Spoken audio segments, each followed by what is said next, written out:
What's up, guys? My name is Matthew and I'm with the Maneuver Project. Today is the second part of the travel documentary series of my time in Vancouver. Stay tuned, you don't want to miss it.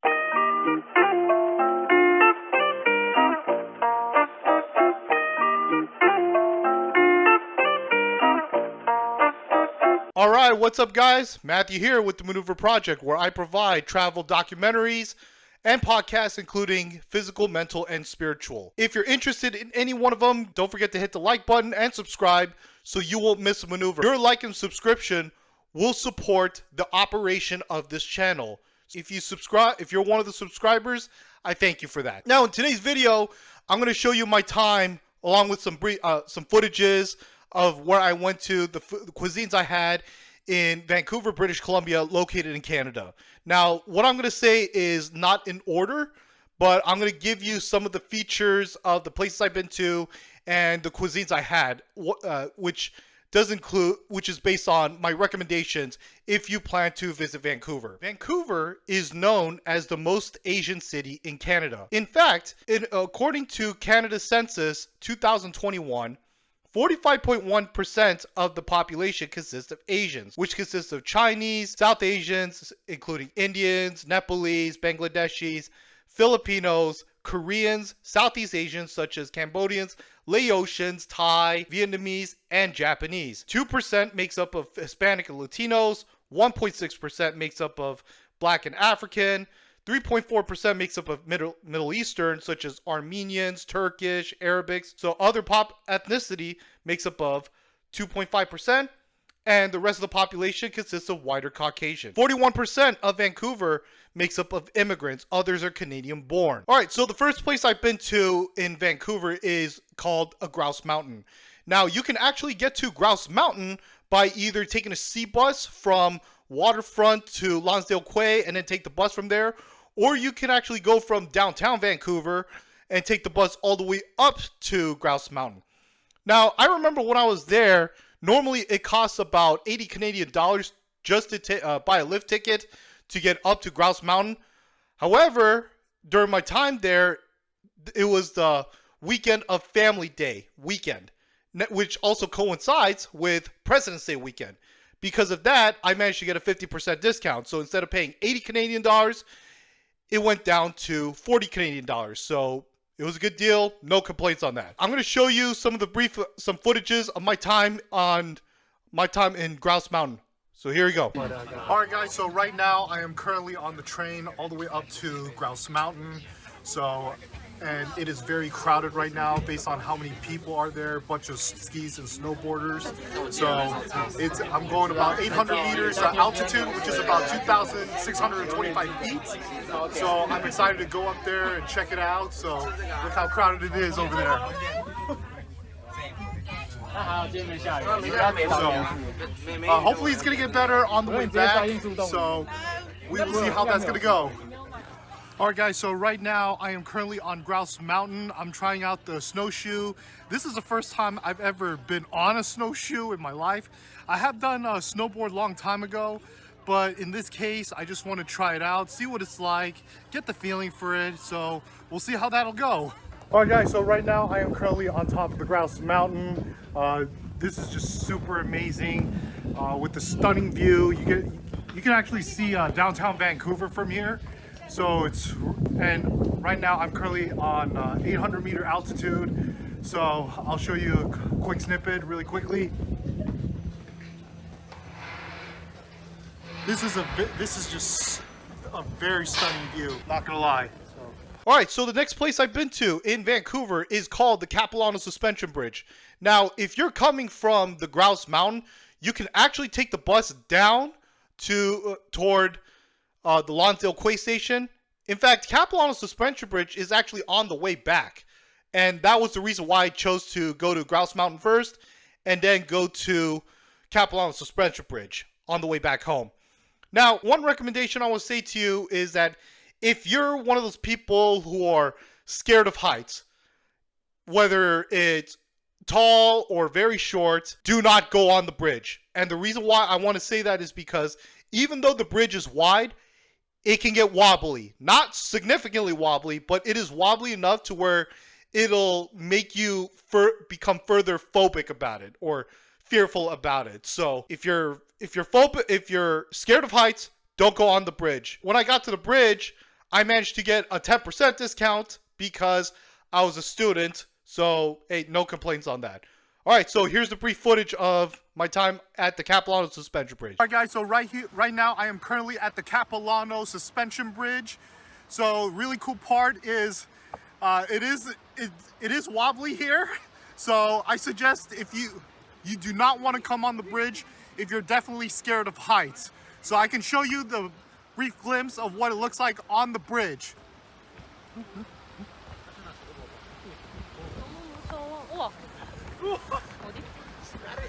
So notice how high the bridge is from the river. So right now I am currently on the other side.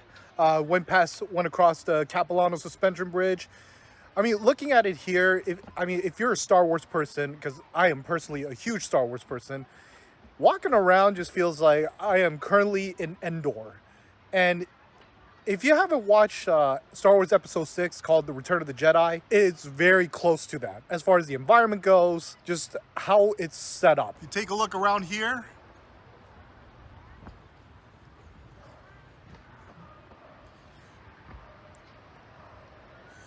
So as you can see, that's what aligns with Endor from Star Wars. So right now I am currently at the lowest peak point in Capilano Suspension Bridge. Unfortunately, I cannot go lower than where I'm at right now, but I can show you very quickly of how close I am to the river.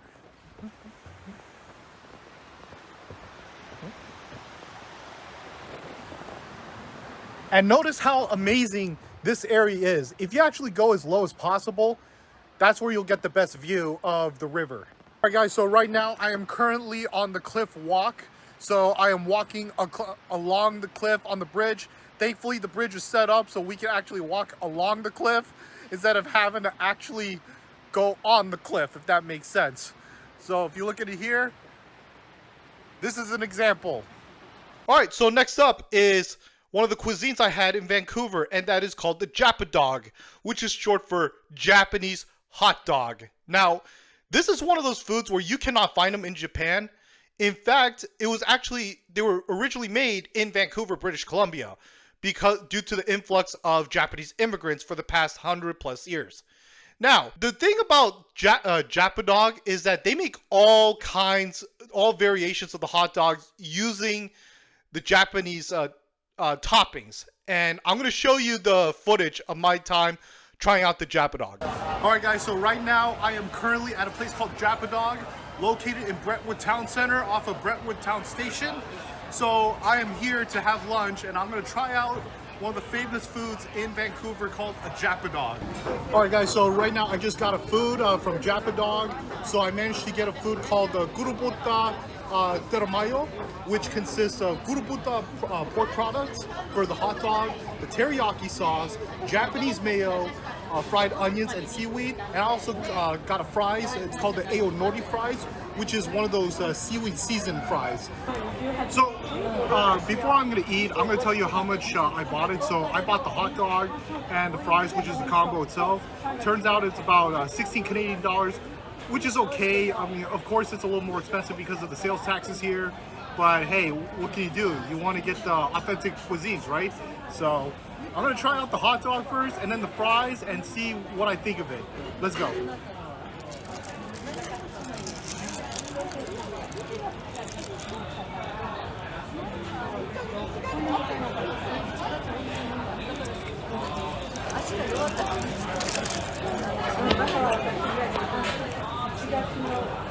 I'm impressed with how they cook the hot dog. They make it Japanese style, and when you add a Japanese toppings, it actually makes it taste a lot better. So I'm very impressed with that overall. And I'm going to try the fries.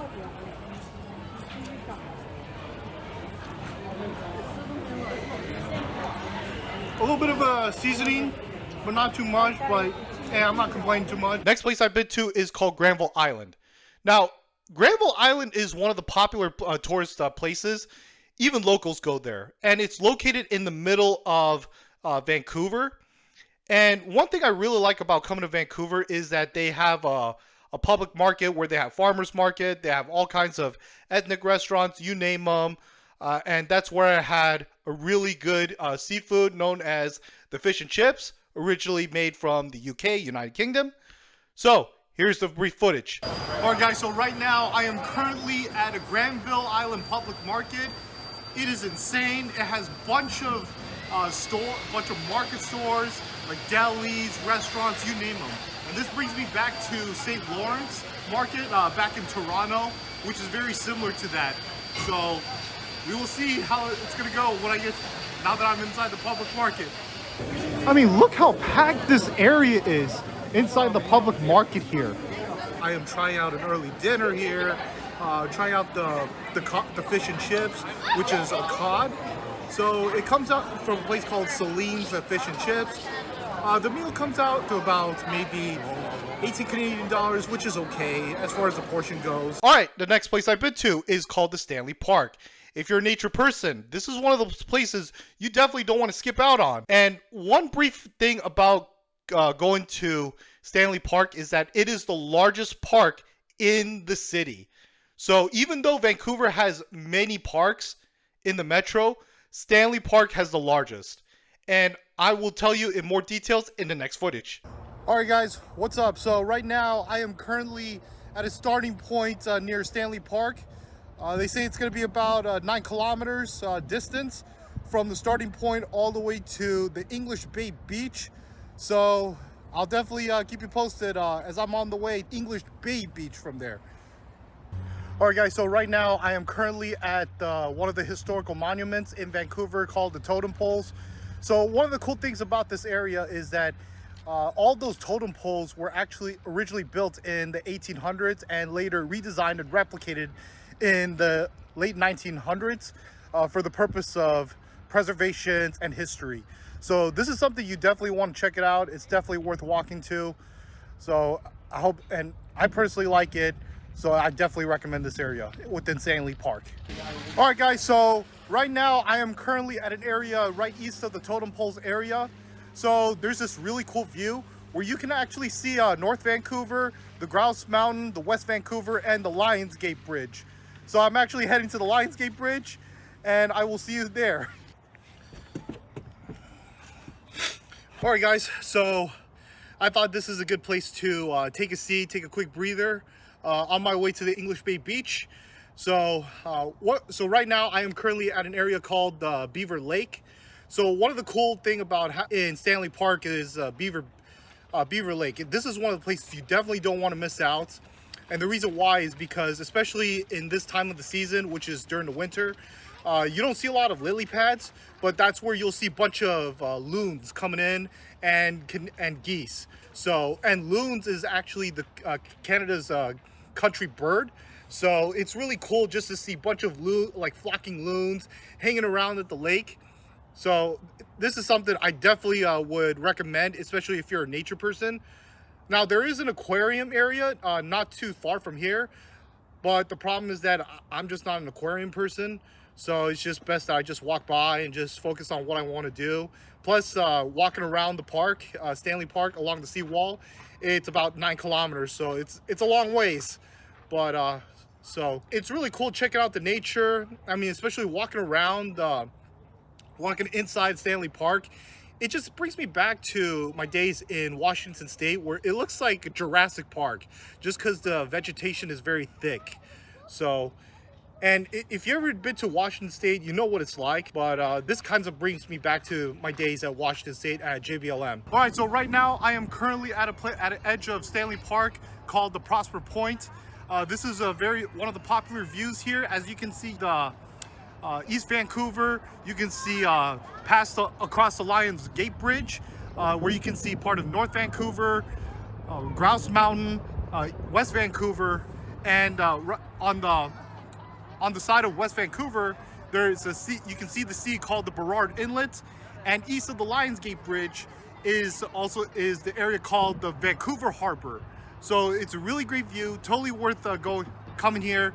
You definitely don't want to miss this whenever you come to Vancouver. All right, guys, so right now I am currently I'm still at Stanley Park. I am finishing up. I'm not too far from the English Bay Beach, which is about 700 meters away from here. I am currently located at the Old Lagoon, like Beaver Lake. It's actually a lot bigger than Beaver Lake, but what the similarity with Beaver Lake is that there are lots of loons, mallards, and geese hanging around as well. So especially if you're an animal person like me, it's really cool to see how they actually hang out. All right guys, so right now I just finished the trek at the Stanley Park. I am located here at the English Bay Beach. So unfortunately I did not make it through the whole seawall due to a partial closure, but I did make it through some trails and stopping by and cool places on the way. So overall it was a long walk. I'd say it's about maybe close to 8 kilometers total, but it was definitely worth the hike through Stanley Park. So I just want to say that if you're really interested in coming to Vancouver and you're a very nature person, I have to say Stanley Park is the place to go. It's not just Grouse Mountain and the Capilano suspension bridge, but Stanley Park is one of the best nature parks I've been to in the city. So it's definitely worth checking it out. All right, the next one is at a place called right in downtown Vancouver. It's called Gastown. Now, this is one of the popular tourist spots in Vancouver, and here's the footage. What's up, guys? So right now I am currently here in Gastown, located east of downtown Vancouver. This is one of the tourist areas in the city, and it's full of restaurants, shops, and and cafes. So it's a very historical area. If you look at the grounds, it's super historical. And one of the things that's really good about Gastown, which I personally think it's good, is they have happy hours. Now, I'm not a happy hour person, but I'm just coming here just because I want to see what it's like. And another thing that I've heard is that there is a small steam clock tower, which I'm actually coming by to check it out.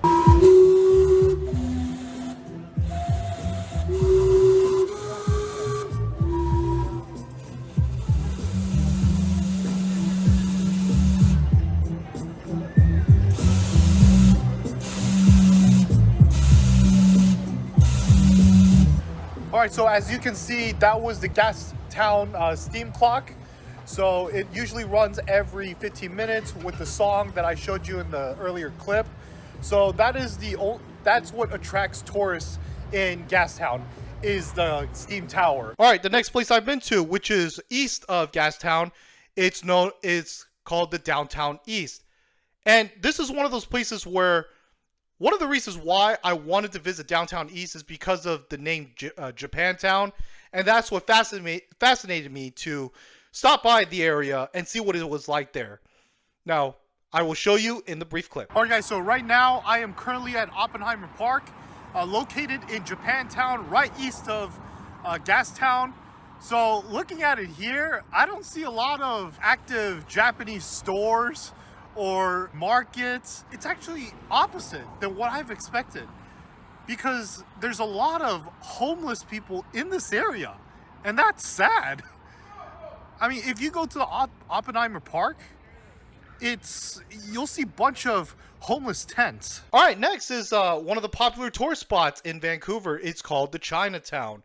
Now, if you go to Chinatown, they're known for their authentic cuisines, and I will show them to you in the next clip. All right, guys, so right now I am currently at a restaurant in Chinatown called Jade Dynasty, where they say it's very popular in dim sums. So I'm actually going to try out the dim sums. It's actually my first time trying out the dim sums. I've had mandus and gyozas before and pot stickers, but not dim sums. I'm actually excited to try it out. All right, so right now I just got the pork buns and dim sums, so I'm going to try out and see what I think. Let's see. So this is the pork bun.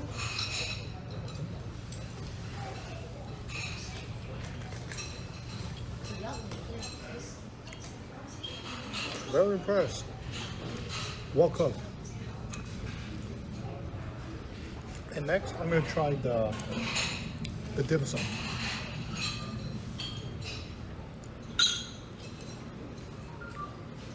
Thank you. Yeah. 谢谢，在前面结账就好。哦。Also very good. Well cooked, well steamed. Not too soft, not too watery, which is very good. Alright guys, so right now I am currently in Chinatown called Chinatown Barbecue. They say it's known as one of the best Chinese barbecue in the area, and they're known for not just the ducks, but they're known for the barbecue pork, the roasted pork, the chicken, you name them. So the good thing about this place is it's well balanced. As far as the price goes, yes, it seems reasonable as far as the quality they offer. So I'm just waiting for the food, and I'm going to try it out. And so I just got my food. It's a three meat platter. From left to right is the roasted pork, the Hong Kong barbecue pork, and the roasted duck. So I'm going to try it out and see what I think.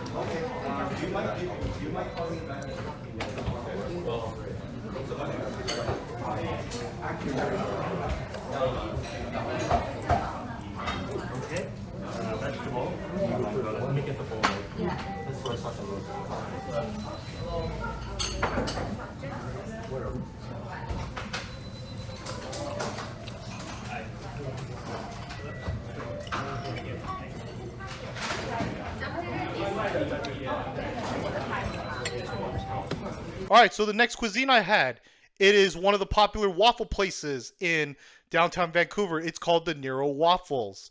And I will show you my reason in a brief clip. So right now I am currently at a place called Nero Waffles, located in downtown Vancouver.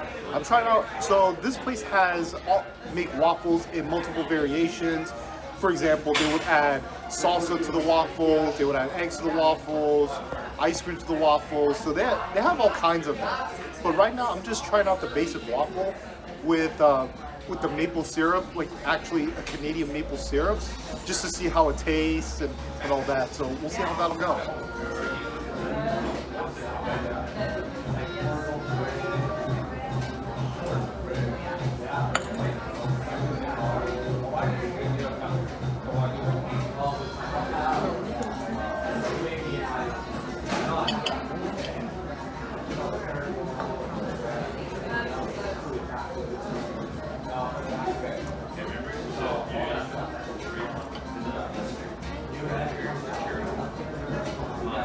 Alright, next cuisine I had, it's called a poutine. It's located off of Belle Patate, and I will show you in the brief footage.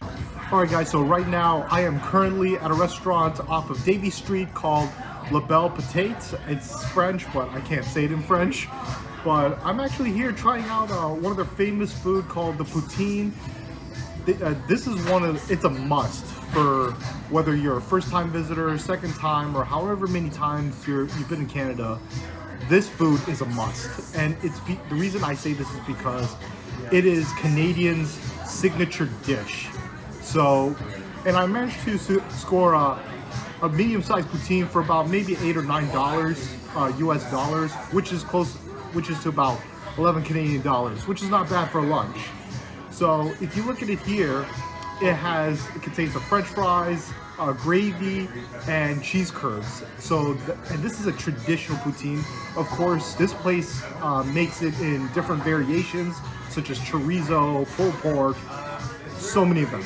So, and if you're a foreigner coming, if you're a visitor coming to Canada, this is a must. And I'm gonna try it out and see what I think.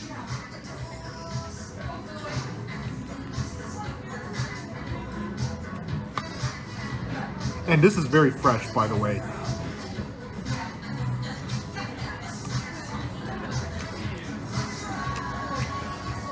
Oh wow, it's well cooked, so fresh. The fries, the gravy, and cheese and everything, it's amazing. This is one of the best poutine places, hands down.